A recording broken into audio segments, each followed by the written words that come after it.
Hello, everybody. I do not know if we're actually live just yet. Let's see. YouTube is always a little bit slower, so I am checking. Welcome to the live show for, where's my copy of the book now? There it is. Yay! The Bachelor Girls Guide to Murder by Rachel McMillan. Very, very excited about this. Oh, yay, and we are live on YouTube now. Okay, great. That's what I want to make sure of. All right, so welcome everybody watching. Thank you for joining. So my name is Sarah. This is clearly, obviously, my channel. I am the Bookish Knitter. Why don't you ladies go ahead and introduce yourselves? Rainey? I am Rainey. I am with the channel Rainy Day Reads. And I'm Janelle with Too Fond of Books. And the Canadians are overpowering the lone American today. It seems appropriate because we did read a Canadian book, right? Exactly. That's true. So to start off with, what did you, because this was a reread for me, what did you ladies think about it? I know Rainey, I've already talked to her, but I'd love to hear both your thoughts. I loved it. I thought it was funny, and the characters were all excellently drawn, I thought. There was just enough suspense, and yeah, it was just, I loved it. Yeah.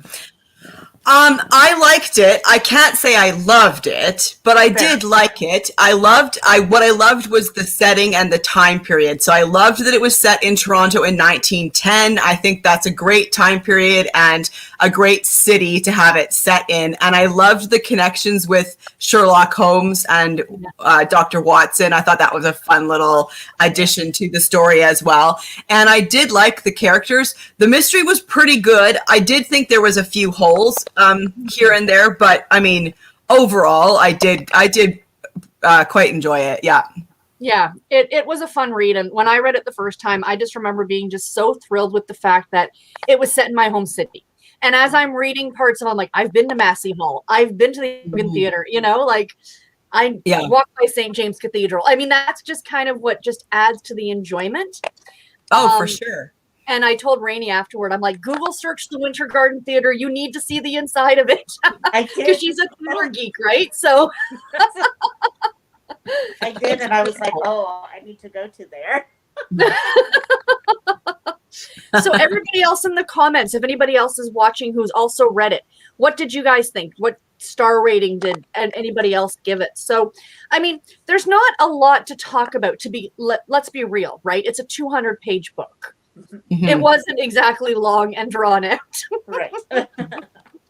But I think, like you pointed it out, that it's really very much a Sherlock Holmes and Watson type of a story. But I felt, now I've never read Sherlock Holmes, I felt that the character of Miranda, that Miranda played second fiddle to Jem, in my opinion.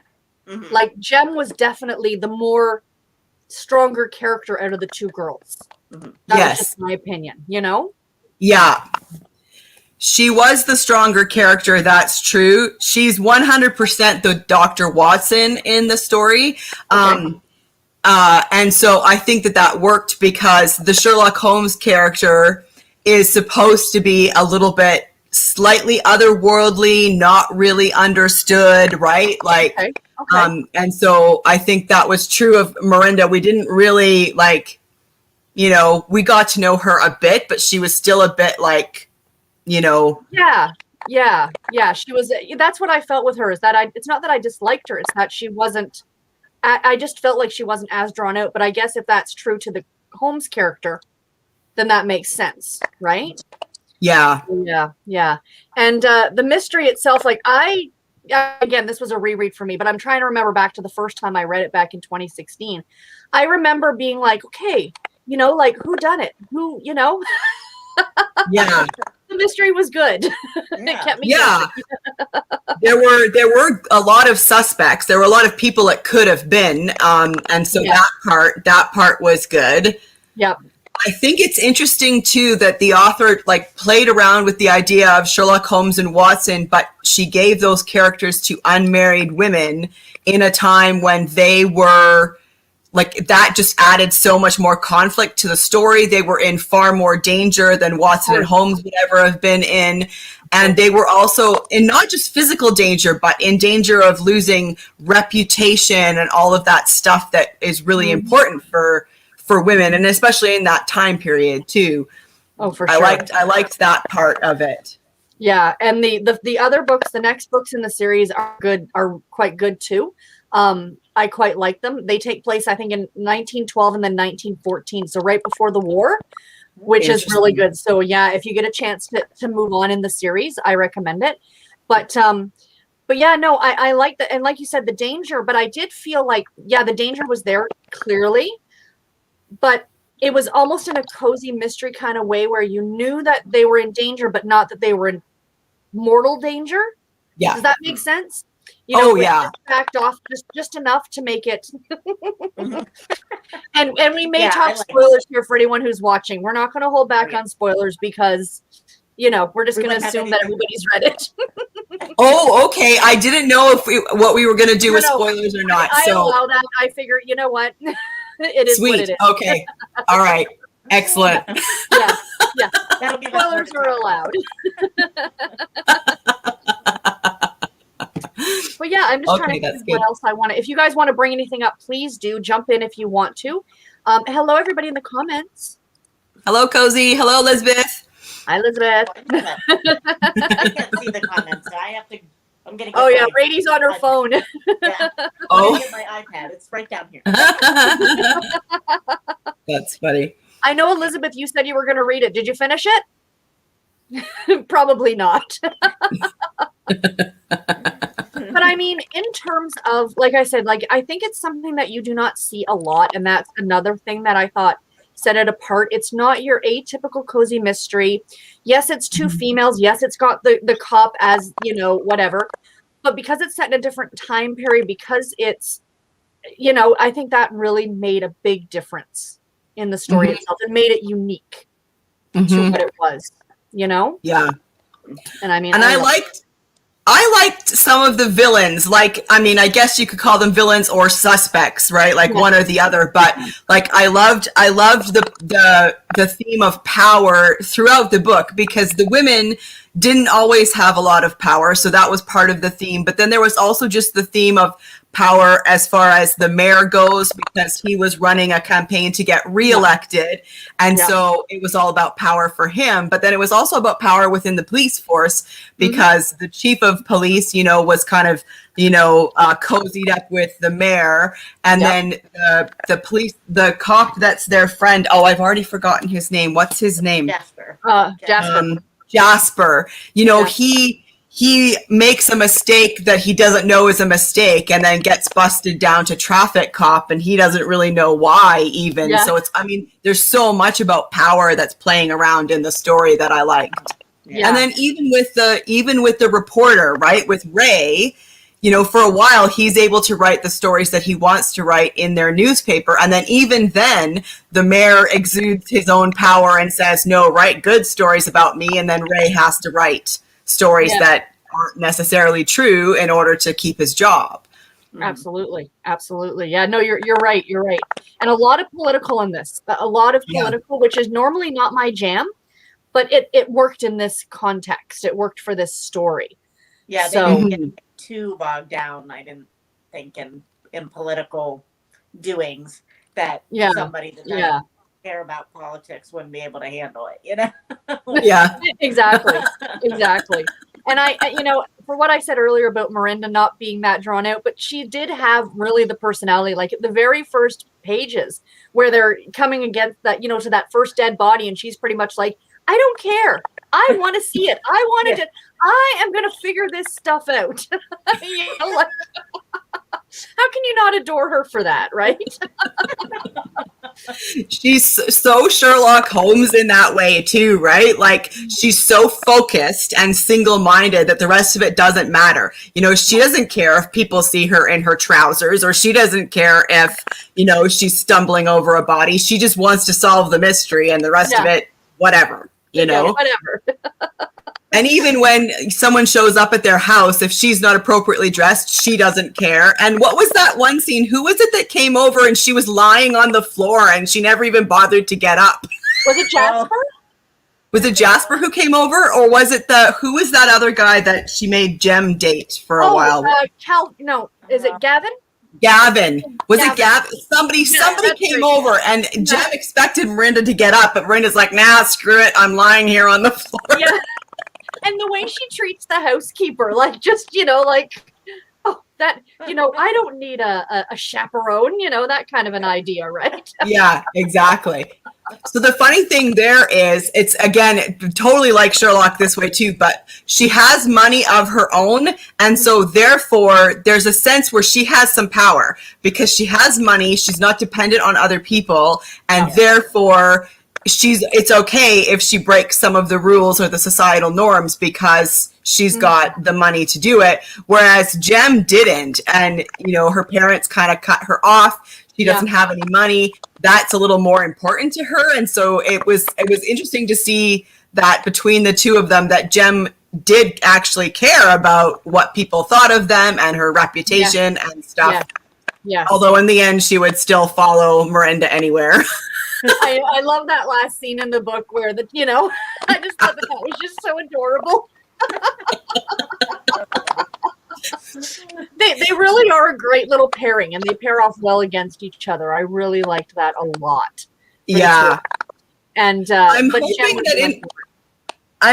that in upcoming books they develop Miranda a little bit more and their relationship a little bit more, because there were moments in this book where I was like, Miranda is actually like really mean sometimes. Like, and I realize she's supposed to be like Sherlock Holmes, but in the Sherlock Holmes and Dr. Watson stories, you always get that underpinning of affection. There's a definite friendship between the two of them. And every once in a while, I just thought Miranda is actually just a bit of a dick. She is. I'm like, she's actually like sometimes really mean to Jem, and Jem's just like, okay. So that's like, and I think that's why they worked well together, right? Like, I would like to see, like, I know there's a prequel to this one that takes place at Christmas time. But I think they've been friends for years, but I would love to see where the friendship developed. Like, how did these completely opposite girls become friends, right? Yeah. I thought maybe that I missed that they talked about like how they became friends, but they really didn't. You just kind of got that they're friends, and Jem's parents didn't care or didn't like it, and they cut her off, and It's definitely one of those things where they understand each other, right? They get each other. They know each other's strengths. They know each other's weaknesses, and they're friends. And so when that happens, right? I mean, Jem understands Miranda's weaknesses or her maybe some of her lack of social rules or whatever. And so they make up for that in each other, right? And that's why they're a great pair. Absolutely. And I did like the touch of romance. There wasn't a big romance, but there was a romance, and it was really cute. Yeah.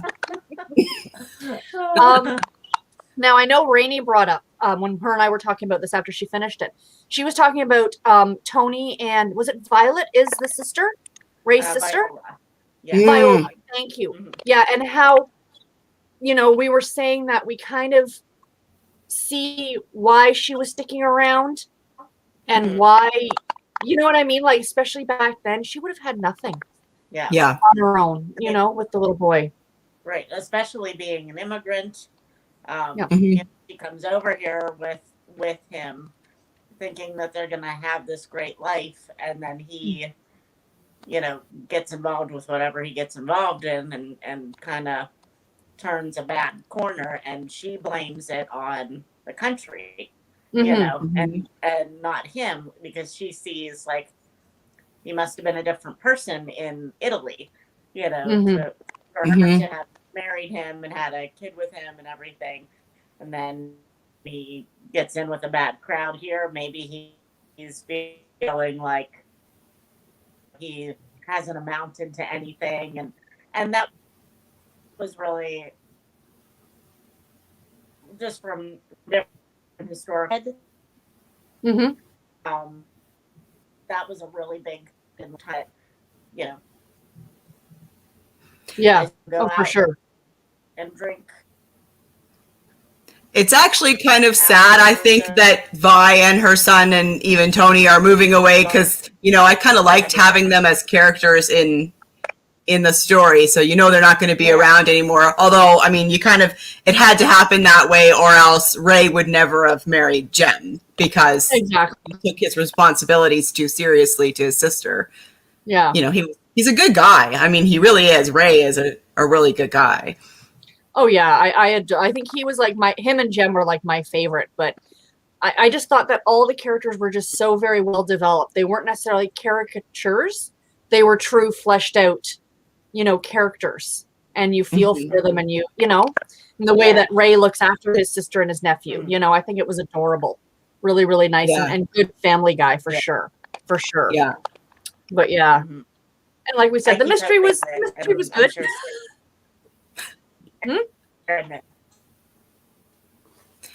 Oh, sorry, Rainey, you've frozen up a bit. Vi. Oh no. Oh no.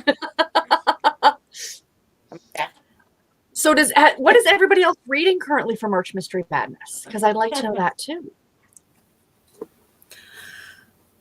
I'm in the middle of a book called I've totally forgotten what it's called. Something about Claridge's. It's a British mystery. Something happens at Claridge's. What's interesting about this one is it's modern day, but you're always thinking that it's the 30s. It's because he writes in such a golden age style, and it's so Agatha Christie-esque that you're constantly thinking, and then they'll talk about the internet or something, and then you're like, oh, right, it's modern day. So it's very funny. I'm like, he should have just set this in the 30s already. Like, that is hilarious. Oh my gosh, I love it. I love it. Yeah. Oh. Yeah. What am I reading? Harlequin and novel, but I know what you mean. I think I'm rewatching through like the original series of the original seasons of the X-Files, and I'm like, they pull out like this cell phone that's like this big. Yeah. Like, oh yeah, I forget that's 15 years ago. Oh man, I love the 90s. I know, right? I know, it's so good. Yeah. Yeah. Oh yeah. Am I back? I know that was a TV show, right? Go ahead, Rainey. Sorry, huh? Oh no, I was just making sure I was back because, like, on my end, I look fine, and I'm not sure if I was still, cutting out or whatever. But you're freezing up a little bit, but it's okay. It's okay. Okay. We okay. The internet's a tricky thing. It looks fine on my end, and it looks like you guys are cutting out. And to you, it looks like I know. So before we leave the book for a second, I did have one question. So if we were okay with spoiling, then so right at the very end, is it just me, or did the author forget that Tilly was one of the people that got kidnapped and tied up in the tunnel? Like, we never hear what happens to her. And then even in all the discussions when they get rescued and everything, like, it's like Tilly, she forgot Tilly was there. I think you're right. I think you're absolutely right. Now that I'm thinking about it, yes, you're correct. Because there was this... what happened to Tippy? Yeah. She was there, but then Jem is having the discussion with Gavin, and then Miranda shows up, and then they get rescued, and Miranda has to go to the hospital, and there's all of this stuff, and then Tilly is like never mentioned, and I'm like, what happened to her? She was there, I'm pretty sure. She's still down there. It's fine. It's fine.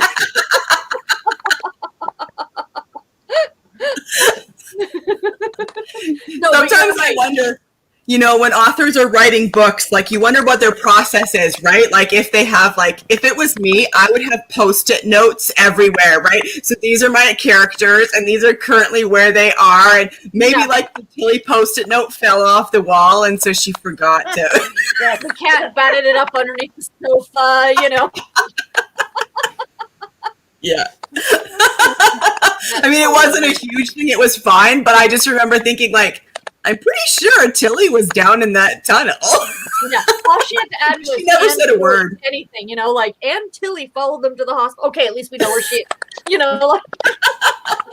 Yeah. Yours is a library copy, right? You should go to the back and just with a pencil, just put, Yeah. and blah, blah, blah. Don't worry, Tilly's safe. Yeah, yeah.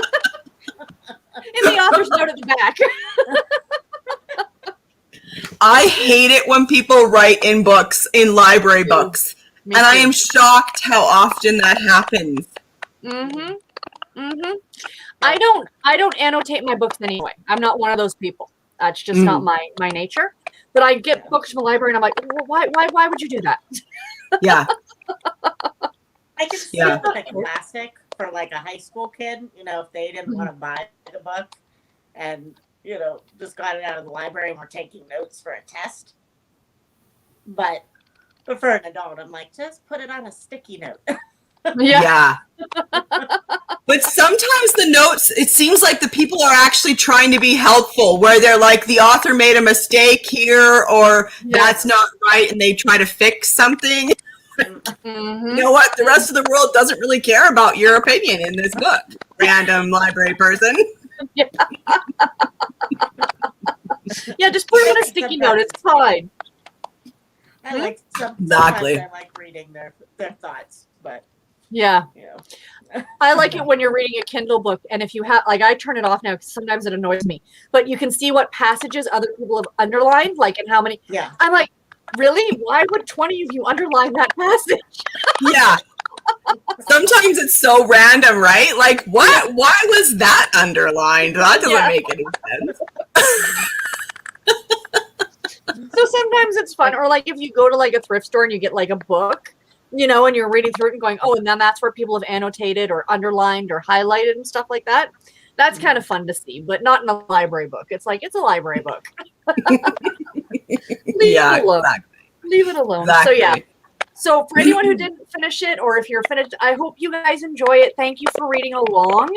You know, not a lot of discussion on this one. I mean, again, it's 200 pages, you know, and, you know, for me, it was just a joy to read it because of the location, mainly because of the location. Like, you know, I was saying to my aunt today that I had read this and I said, oh, and they go to Woodbine, like they call it the racetrack, but it's clearly Woodbine Racetrack, right? For anyone in the city.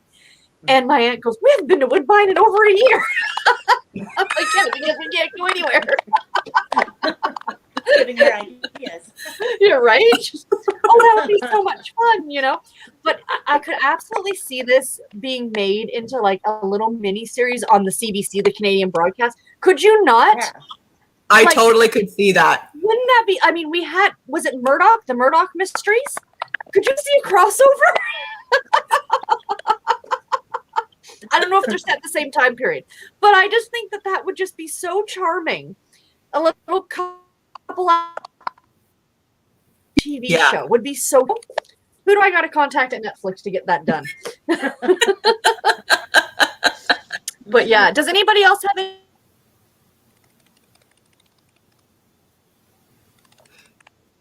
Down? Oh. I hate this internet. Oh, there we go. You're back. Does anybody else have anything that they want to share? What they're currently reading? We're just a little over halfway through March Mystery Madness. How are we all doing? I just finished 3 Times Lucky today. It was a middle grade mystery. It was Nice. Oh, fun. It was really, really cute. Fun. I started it on just reading it physically, but then I was actually reading it in a southern accent because it's set in like North Carolina. So I was like, this would be fun to listen to on audiobook. So I found the audiobook at your library, Sarah. Oh, nice. Okay, there you go. Enjoy. So I was able to listen to it, and And yeah, they were really cute. It was fun to listen to them because it was actually how I expected them to sound. So, Oh, that's fun. That's fun. but it was kind of We the need to same type protect. of deal, but it was very snarky and Yes. you know, it was just middle grade protagonists instead of, you know, a couple of women. But it was two friends that were trying to solve a murder, so it was fun. Oh, that's cute. Cute. Yeah. That's cute. I like Elizabeth's point here. She said she liked the part about kissing, but then he would have to marry her. So yeah. So Gavin, Yes. yeah, no, it's true though, right? And Yeah. good for Jem for sticking to her. Now, we didn't mention this, but this was actually published by a Christian publishing house. Mm-hmm. Really? So Okay. for those of you who did not know, I didn't know that until the second read through. When I was looking at some of the reviews on Goodreads, people were pointing that out, and I thought, so, like, but I just thought, but I do like that that the author kept it that clean, you know, like, Yeah. and made Jem true to who she was. I thought that was fantastic. So Mhm. excellent point there, Elizabeth. Yeah. Like I that did a like lot. that part. I was like, go Jem, good for you. Yeah, I know. And that they made that kind of a funny little banter between her and Ray later. That Yes. you know, Does he I like say that. did he ever translate what he said to her in Italian to English? Because he said something to her about, oh, you're gonna have to learn Italian, but does he do it later? Yes. No, he never translates it, but she figures it out a little bit because she thinks back and realizes the word, like, what did he say, pantalino or something? Yeah. And so I think she kind of figured it out. Like, and I don't read Italian either, but I think what he said to her was, "You look good in pants." Oh, that's Yes. adorable. Yes. That's just so adorable. Yeah. And actually, I really liked that part where he was telling her, like, Gavin is just spouting all of this stuff that you would expect, and he would say to absolutely anybody, and it's generic and it doesn't matter. And so the kind of things that Ray said to her when he was actually wooing her were really adorable. Oh because yeah. you know, because he was specific to her and what made her special and why he liked her. I Yeah. love that little part. And then he ended it with, like, yeah, like, you look good in pants or whatever he said. It was adorable. They're just so cute. So absolutely cute. I loved it. Loved it. Loved it. Loved it. I'm definitely moving on to the next one. Yes. It's a And good series. if you can check out the novellas as well, Rainey, because they're really Okay. cute too. Okay. So it's Cool. like it goes novella and then the full length, and then there's always a novella. So there's 3 novellas and 3 full length novels. Oh, okay. Okay. Yeah. Oh, I just remembered something. What did you guys think of the footnotes? They were Whoa. at first they were cute, right? Like the first couple were kind of cute. Yeah. But then they got a little bit annoying. I have to be honest. Yeah, like, I don't understand. I honestly don't understand why people put footnotes in fiction. Right? Like, just put it in the story, right? Yeah. Like, why don't you just put it, like, in brackets or something? Like, I mean, a lot of the footnotes were funny, but I don't understand. I don't understand footnotes in fiction, and I mean, maybe it's just I don't know. No, I'm like, you know why what? don't you just, like, include that in the story? Well, that's it. And there's the one that's in like the first chapter that I liked, where they're talking about the Hogtown Herald and how that's who Ray worked for. And the footnote is what it was like. Canada's largest city acquired the moniker Hogtown, and it gives you a little bit of historical background on why it was called. That I liked. But Yeah. the rest of it, like, and I at first I had thought, oh, that's kind of fun. You're going to get these little historical tidbits. But then the rest of them were not like that at all. So that's why it kind of pulls you out of the story a bit. You know what I mean? Right, because the very next one is, if female readers are under the impression that walking without moving one's hips is easy, they are encouraged to try it sometime. Yeah. And you, Rainey, you did it text to speech, right? So were the footnotes at the end of the chapter? They were at whatever page it was on. Oh, okay. They would say it at the end. So I'm not sure that I really got the full effect of them, because I may have just got, like, if it kind of fit in with stuff, I was probably kind of just okay, like that's. Because they're not But very long. Yeah. yeah, No. but the one about And the hip swaying, that was and I could tell then that was a footnote, and I was Yeah. like, oh, that was funny. yeah. Then there was this one footnote that made me think I had missed something, and that because I had thought this was the first in the series, and it is, but the footnote made me think that it wasn't, because there was a Okay. footnote about how a year earlier Ray got himself arrested so that he could do a story on Don Jail. Don Jail, yeah. This whole thing, and I was like, I missed that story. What happened there? And then, I stopped reading, and I went on like Fantastic Fiction, and I was like all over the place trying to figure out what I had missed. And then I was like, she's just putting it in as like, and in a way, it almost makes it feel like the characters are real, because like this is what really happened. It just happened before the events of this story. Yeah, exactly. Like you're not going to get like it's not like their lives started when this book started, kind of an idea, right? But I mean, Right. I have the physical copy, but I did borrow the digital copy from the library because I find it easier to read. So for that copy, you would click on the little star and it would come up with the footnote, like it would come up in the page for the digital copy. But then as I got to the end of the chapter, that's where the footnotes were as well. So that's why I was asking Rainey, were they at the end for you or contained in the story? So it's interesting because mine was on the Kobo, where you were listening to the Kindle or reading the Kindle edition. So yeah, I feel that like probably makes a most difference.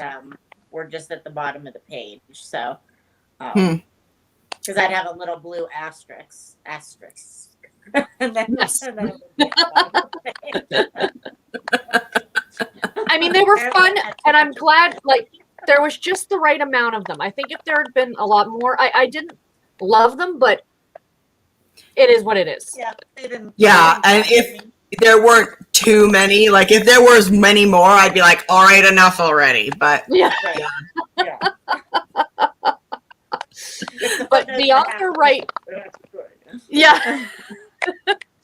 The author writes other historical, I don't know if they're cozies per se, but they're set in the 20s, I think. Oh. And they're, because I was looking up this book to see if the Toronto Library had it on audio, and they don't. Mm-hmm. But they have some of her other books on audio. One is called Flamingo something or other, but it's clearly set in the 1920s. So if you guys liked this, anybody else who read this and liked it, maybe try. I haven't tried those ones out yet. So I'm interested. Are they set in Toronto too? I don't think so. I think they're set in the U.S. Oh, interesting. Yeah, because she is a Canadian, like she lives in the city somewhere. Yeah. So didn't you say one of the later books in the series, Sarah? They go to Chicago. Okay. Yeah, they travel to Chicago. Oh, do they go to visit Vi? I don't want to give anything too much away, but back when you could just cross the border for whatever. I think it's either Chicago or Detroit that they go to. I cannot remember which, but I do know that they travel to the U.S. for a case. Nice. And that one's a lot of fun. Yeah. And I will definitely be continuing. Cozy Reads Mystery Asked. I will be continuing with the series. I have read all of them, but I want to reread them. What about you guys? Yeah, definitely me too. I really like I'll pick up the second one. Yeah, I want to know what they're going to get up to next. Yeah. Why not? They're fun enough, right? Mm-hmm. And they're easier. Sometimes you just want a nice, light, fun read. You don't need to read heavy stuff all the time, I think. It's nice to have a bit of a break with something just nice. And like you were saying earlier, they were in danger in times, but you knew because of the world and the type of book you were reading that it was never going to get crazy, or, overly dangerous. And sometimes that's just what you want sometimes, right?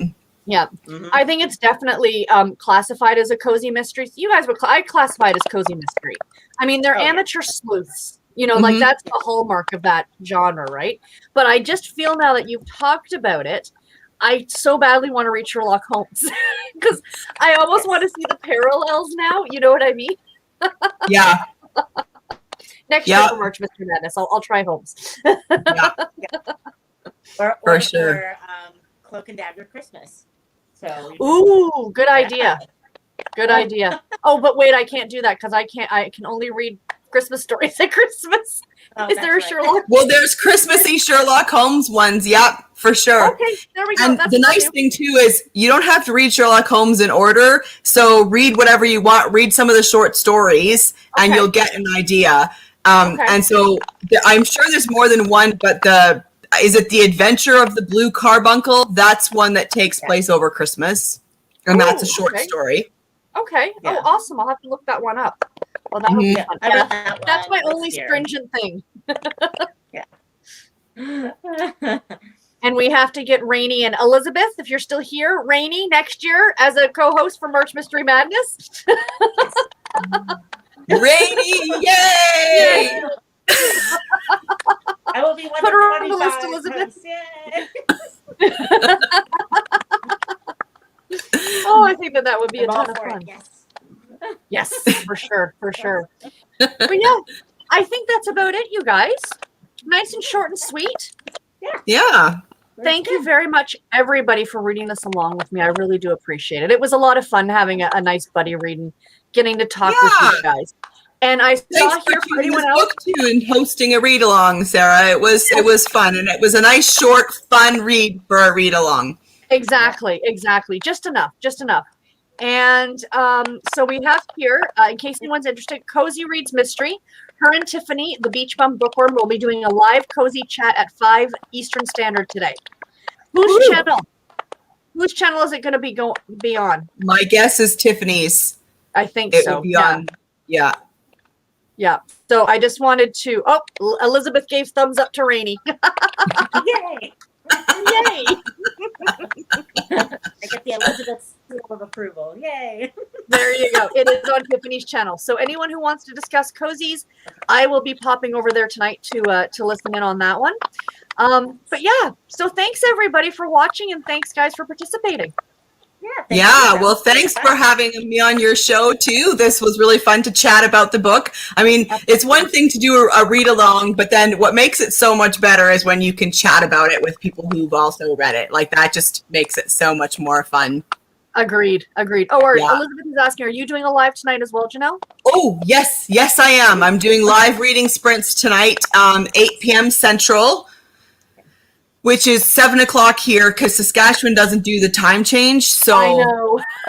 So, I mean, as far as time zones go, we're now in Mountain Time. Okay. It used to be Central. So 7 p.m. Mountain, 8 p.m. Central. Okay. I don't know.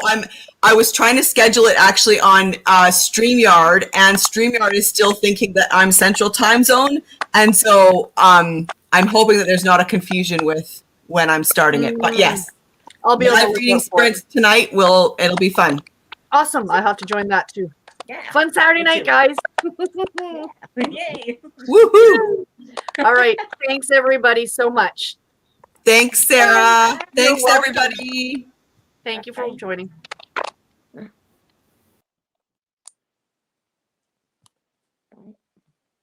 Beef.